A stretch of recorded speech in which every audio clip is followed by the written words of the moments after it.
लक्ष्मी वेंकटेश्वरार्पणस्तु जानमावाहना सर्वोपचार पूजा समर्पयामि धूपमाग्रयामि सरस्वत्यत् भवेत्ते नाना गन्धे सुदुर्गः सर्वदेवानां धूपोऽयं प्रदुज्यता मंगलाभूतावदेवेन श्री वेंकटेश्वर स्वामिने नमः धूपमाग्रयामि कल्पयामि धूपदीपानन्तरे औषधनिवेदनं देवस्यत्वाः सवितप्रसमेस्तमोर्बाहुभ्य पुष्पहस्ताभ्यामादते पूजे बलश्च कर्पूरैर्नागवल्लीधरैर्युतं मुक्तापूर्णेन समायुक्तं ताम्बूलं प्रतिरुच्यताम्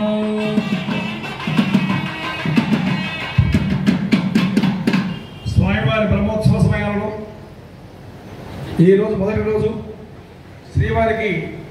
శ్రీవారిని పెళ్లి కుమారుడుగా అమ్మవారిని పెళ్లి కుమార్తెగా తీర్చిదిద్దే కార్యక్రమం అత్యంత వైభవపరంగా కొనసాగబడుతున్నది. స్వామికి జరిపేటువంటి ఉపచారాలలో నృత్యము, గీతము, నాట్యం కూడా చాలా ప్రధానమైన అంశాలు. అటువంటి అంశాల్లో భాగంగా శ్రీమతి లక్ష్మీ సుబ్రహ్మణ్యం గారి శిష్య బృందం పాడుగా తెయ్యాలో పార్టిసిపేట్ చేసినటువంటి కొంతమంది విద్యార్థులు వారి యొక్క అమృత గాథాన్ని మనకందరికీ పంచడం కోసం మరి యొక్క 5 నిమిషాలలో వేదిక ఎక్కబోతున్నారు. వారందరూ కూడా కరతార్థంతో మీ అందరి కరతార్థంతో వేదిక మీద రావని ఆహ్వానిస్తూ మరొక 5 నిమిషాలలో శుభారంభమవుతుంది ఈ కార్యక్రమం. శ్రద్ధగా వినండి. తదనంతరం జరిగేటువంటి కార్యక్రమంలో ఈ కార్యక్రమం అనంతరం ప్రతి ఒక్క భక్తులకి కూడా ఇక్కడ అన్నసమారాధన కార్యక్రమం ఉంది. సుమారు 12:30-12:40 తర్వాత ఆ కార్యక్రమం ఉంటుంది. ప్రతి ఒక్కరు కూడా భోజనం చేసి వెళ్ళవలసిందిగా మనం చేస్తున్నాం. జై శ్రీమనారాయణ. అలానే ఈరోజు సాయంత్రం 6 గంటల నుండి రాత్రి 11 గంటల వరకు విశ్వక్సేన ఆరాధన, భగవత్ పుణ్యాహవాచన, దీక్షాధారణ, అంకురార్పణ, అగ్నిప్రతిష్టాపన, ధ్వజారోహణాది కార్యక్రమాలతో బ్రహ్మోత్సవం 34వ బ్రహ్మోత్సవం శుభారంభమవుతుంది. ఈ బ్రహ్మోత్సవాల్లో మొట్టమొదటి రోజున హనుమత్ వాహన సేవ మన ఆలయం చుట్టూ కూడా హనుమత్ ఆలయంతో శ్రీవారు మానవీధులకుండా చక్కగా ఊరేగింపుగా విచ్చేస్తారు.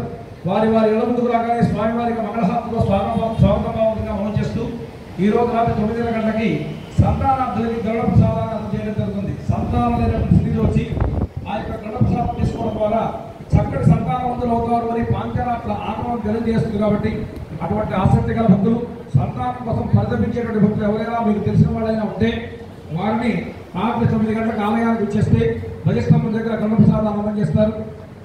అందరూ కూడా సంప్రదాయ దుస్తులతో మాత్రమే రావాలి. గరుడ ప్రసాదం తీసుకునేవాళ్ళు ఈ పంజాబీ దుస్తులతో వస్తే వాళ్ళకేమో ముందుగానే చెబుతున్నామంటే అర్థం చేసుకోవాలి.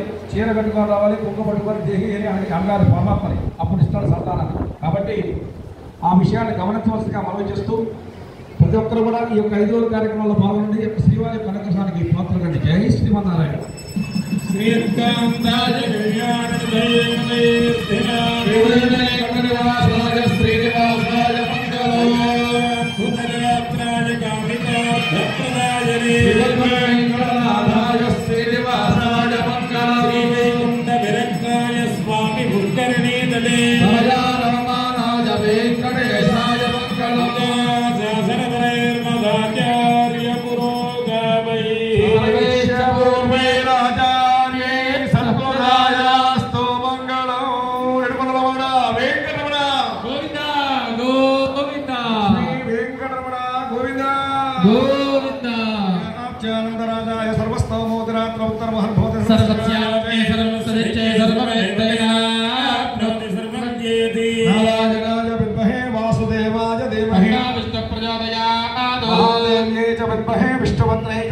लक्ष्मी प्रचोदयात्